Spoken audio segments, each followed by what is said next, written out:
When I got home from work, I found the police waiting with my wife at the door. She was crying, maybe genuinely, maybe not. One officer stepped forward and uttered words that left me breathless. "You're under arrest for the murder of your son." I blinked. I opened my mouth to speak. "That's impossible, my son is—" But I never got to finish. The cold click of handcuffs silenced me. Neighbors watched from their windows as my life was ripped away. They all assumed it was over for me. 7 years I loved that boy. Ryan wasn't my biological child. He was from my wife's first marriage. But in every way that mattered, he was mine. He called me Dad. I taught him to swim, to ride a bike, to tie his shoes. I stayed up with him through fevers, school projects, nightmares. He was the reason I stayed long after I saw the cracks in my wife's carefully painted smile. Carrera had always been a master performer. Sugar-sweet in public, sharp and cold in private. She twisted truth like it was thread in her fingers and played the victim with skill. Ryan's biological father had died years ago, an addict lost to his demons. Carrera never shed a tear for him. But when the bank account was low, she cried.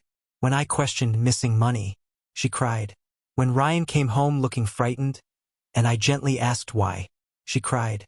Still, I tried to believe in her until the night I heard her behind a closed door. "You ruined everything, you little parasite, just like your father." Then came a slap. Then silence.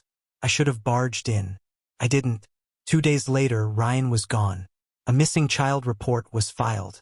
We searched everywhere, woods, lakes, neighborhoods. Posters went up. Carrera cried on the news, wailed into microphones. The world saw a grieving mother. I became the silent stepfather, the man in the background. Forgotten. She made sure of it. But something was off. She wasn't grieving, she was free. She started dressing up again, bathing leisurely, going out at night. So I started watching. Quietly, closely. I found hotel receipts. The same name over and over again, Jeremy Hayes. An ex. I hired a private investigator. He confirmed Jeremy had been in town, even seen entering our house when I was at work. But everything fell into place when I found Ryan's favorite stuffed wolf. Filthy, torn, half-rotted, buried behind our shed.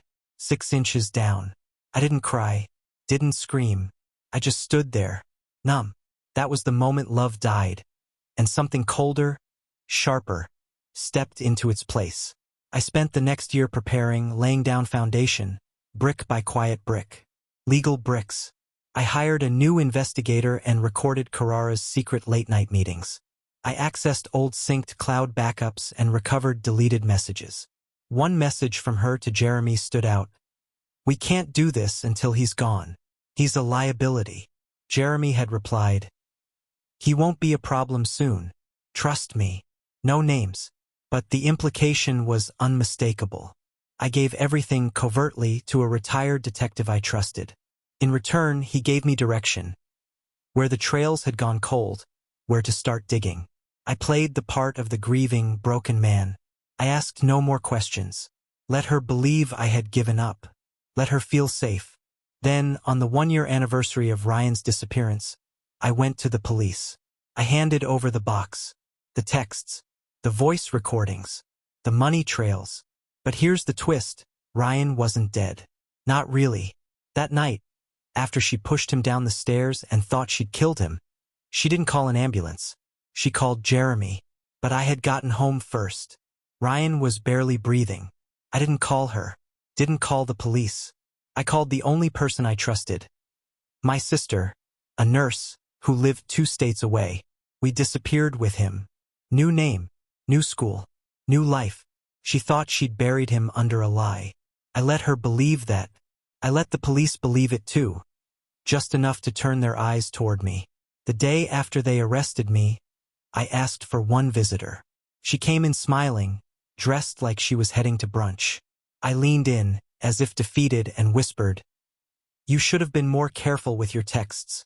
Her smile faltered. I laid it all out, calmly. The bank records. The surveillance photos, the voice messages, the wolf.